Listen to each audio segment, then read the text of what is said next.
पढ़ रहे हैं साहित्य का उद्भव या पूर्व पीठिका। ठीक है, देखो क्या है, प्राकृत से बिगड़कर जो रूप रामचंद्र शुक्ल के अनुसार बोलचाल की भाषा में आया, ठीक है, वो तो था देसी भाषा, और जो साहित्य में प्रयुक्त होने लगा उसे कहने लगा अपभ्रंश। ठीक है, इतना याद रखना है।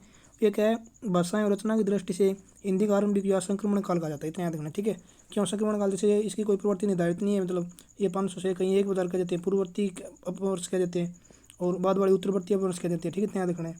अब देखो ये इतना याद क्या रखना है, याद ये रखना है कि अपभ्रंश का विकसित रूप को आदिकाल कहने वाले कौन है, डॉक्टर नगेंद्र, इतना याद रखना है।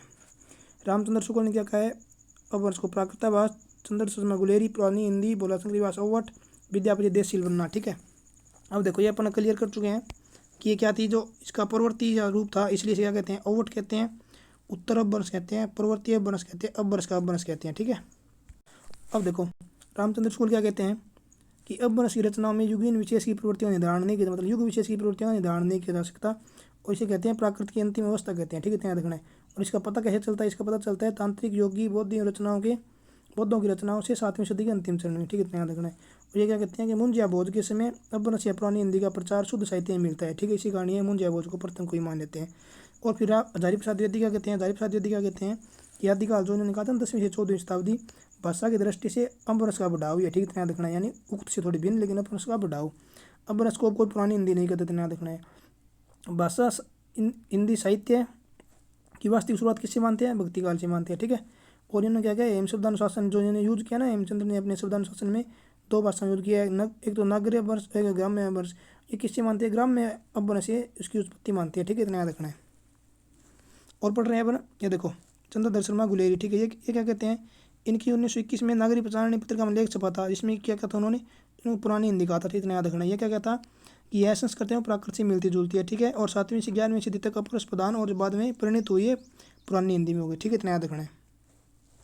और राहुल सांकृत्यायन क्या करते हैं, इनका एक लेख था हिंदी के प्राचीन कवियों इनकी गीताएं। ठीक है, और इसमें इन्होंने क्या कहा है, उत्तर अपभ्रंश को तो हिंदी का है और स्वयं को सबसे बड़ा कवि या विद्वान माना है, इतना रखना है। ठीक है, रामकुमार राहुल सांकृत्यायन। ठीक है, याद ये रखना है। ये जो है ना रामविलास शर्मा है क्या, ये क्या है कि अपभ्रंश की उत्पत्ति आधुनिक भाषाओं से मानते ही नहीं, मतलब ये इंपॉर्टेंट है, अपवाद है। ठीक है, ये अब अपन पढ़ रहे हैं आदिकाल के अध्ययन की समस्याएं क्या क्या है, मतलब ये तो क्या है, परिस्थितियां, मतलब देखो कैसी परिस्थिति थी, धार्मिक कैसी थी, धर्म एक विकृत था, अडम्बर चरम पर था, सामाजिक स्थिति कैसी थी, दयनीय आसन्मुख। ठीक है, संस्कृति कैसी थी, हिंदी मुस्लिमों का आक्रमण हो रहा था। ठीक है, संस्कृति कैसी थी, और साहित्य क्या था, साहित्य 3 धाराओं में लिखा जा रहा था। संस्कृति यानी परंपरागत थी, वो तो राज प्रवृत्ति व प्रतिनिधित्व कर रही थी, प्राकृत या अपभ्रंश थी, वो धर्म की और मतलब थी, और हिंदी जो थी वो जनसामान्य लोक की। ठीक है, इतना रखना है। ये थी 3 धाराएं।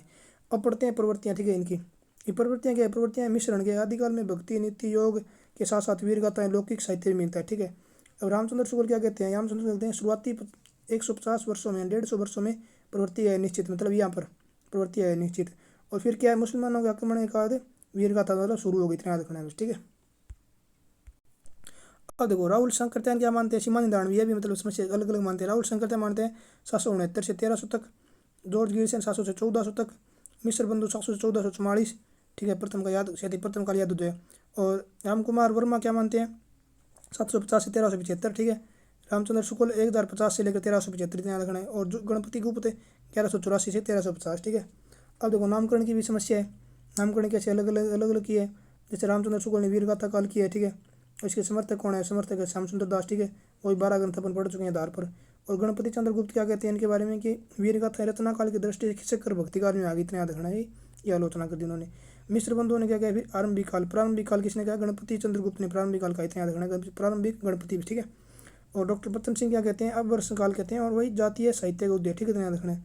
और चंद्र गुलेरी भी अपवर्ष काल कहते हैं। ठीक है, इनमें जातीय नहीं है, इतना अंतर है। और कवि कुलश्रेष्ठ क्या कहते हैं, अंधकार काल। और हरिश्चंद्र वर्मा क्या कहते हैं, संक्रमण काल। ठीक है, इतना याद रखना, मतलब अलग अलग हो गई, ये भी समस्या है। और समस्या क्या है, देखो अप्रमाणिकता और प्रमाणिकता की समस्या है। अप्रमाणिकता कैसे, आदिकाल की अधिकांश रचनाएं क्षेपण या क्षेपक के कारण क्या है, अप्रमाणिक या प्रवृत्ति सिद्ध हुई। और जो प्रमाणिक है, मतलब जो जैसे प्रमाद राष्ट्र और विशल देव राष्ट्र ज्ञेय काव्य के कारण जैन साहित्य में प्रमाणित माना जाता है, लेकिन विज्ञेय हो गया तो रूप स्थिर हो गया। ठीक है, अब देखो ये कुछ कार्य जो उन्होंने किए थे। ठीक है, विद्वानों ने किए थे, क्या क्या किए थे, 1877 में क्या था, एम शब्दानुशासन प्रकाशित किया, तो किसने करवाया था, पिसेल ने। इसलिए क्या कहते हैं, इसे अपभ्रंश का पाणिनि कहा है, हजारी प्रसाद द्विवेदी ने करवाने का, इतना याद रखना है। ठीक है, और 1918 में आया फिर भविष्य का, इसको प्रवासित करवाने वाले थे याकोबी, और याकोबी ने करवाया था नेमिनाथ चरित्र को प्रकाश में लाने का श्रेय इनको याकोबी को ही। अब वो कीर्ति लेता और कीर्ति पताका ये ग्रंथ थे, इनका प्रकाशन कौन करा, इनका करा हरप्रसाद शास्त्री। इनकी सूचना सूचना तो पहले दे दी थी, मतलब गणपति जॉर्ज गिरिश ने, ठीक है, ध्यान रखना है। और हरप्रसाद शास्त्री ने क्या है 1916 में बौद्ध गानों दुआ का भी प्रकाश में लाए, ठीक है, इतना याद रखना है। और देखो देखो जो 45 में थे ना हिंदी काव्य धारा, इसके प्रकाशक कौन थे, राहुल सांस्कृत्यायन, ठीक है, इतना याद रखना। यह आ गई। इन्होंने क्या किया था 8वीं से 13वीं सदी के कवियों और रचनाएं शामिल किया था, जिनमें अधिकांश अपभ्रंश किया, मतलब ये भी मतलब अपभ्रंश का समस्या है मतलब।